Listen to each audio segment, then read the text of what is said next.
గాంధీ రాహుల్ గాంధీ తెలంగాణ పర్యటన షెడ్యూల్ ఖరారైంది. ఈ నెల 20న వారు హైదరాబాద్ కు వస్తున్నారు. సచివాలయం ముందు రాజు విగ్రహావిష్కరణ కార్యక్రమంలో సోనియా, రాహుల్ పాల్గొంటారు. ఇక సాయంత్రం వరంగల్లో జరిగే రైతు కృతజ్ఞత సభకు హాజరవుతారు. రుణమాఫీని 2 లక్షల వరకు చేసిన సందర్భంగా రైతులతో భారీ బహిరంగ సభకు కాంగ్రెస్ పార్టీ ప్లాన్ చేస్తోంది.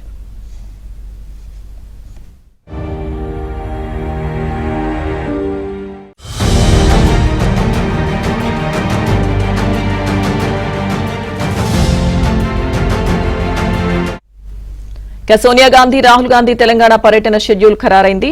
ఈ షెడ్యూల్ సంబంధించిన పూర్తి అప్డేట్స్ మా ప్రతినిధి సిద్ధార్థ్ లైవ్ లో అందిస్తారు. సిద్ధార్థ్.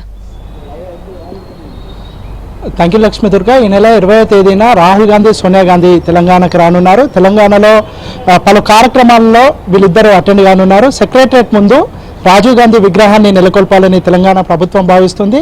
దీనికి సంబంధించినటువంటి ఏర్పాట్లను కూడా ఇప్పటికే పర్యవేక్షించారు ఇటు మంత్రులు కానీ, ఎమ్మెల్యేలు కానీ.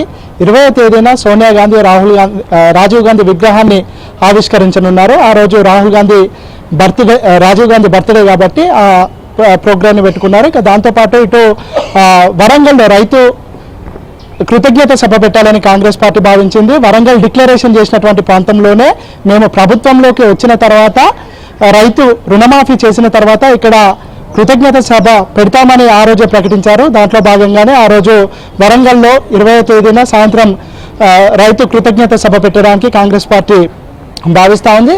ఆ సభకు చీఫ్ గెస్ట్గా రాహుల్ గాంధీ రానున్నారు. ఇక రైతు రుణమాఫీ ప్రకటించినప్పటి నుంచి కాంగ్రెస్ పార్టీపై విమర్శలు చేస్తూ వచ్చారు.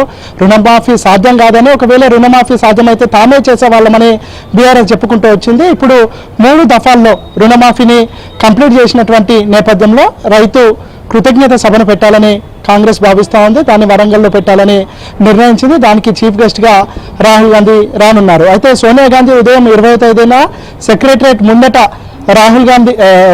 రాజీవ్ గాంధీ విగ్రహాన్ని ఆవిష్కరిస్తారా, లేదంటే అక్కడనే వరంగల్ సభకే సోనియా గాంధీని పిలిచి అక్కడి నుంచి వర్చువల్గా రాజీవ్ గాంధీ విగ్రహాన్ని ఆవిష్కరించాలా అనే అంశానికి సంబంధించి ఇంకా ఒక క్లారిటీ అయితే రాలేదు. మొత్తానికైతే 20వ తేదీన ఈ రాజీవ్ గాంధీ విగ్రహానికి సంబంధించినటువంటి సభ, దాంతోపాటుగా ఇటు వరంగల్లో రైతు కృతజ్ఞత సభ, ఈ 2 సభలు ఉండే అవకాశం ఉంది. Right, thank you Siddharth.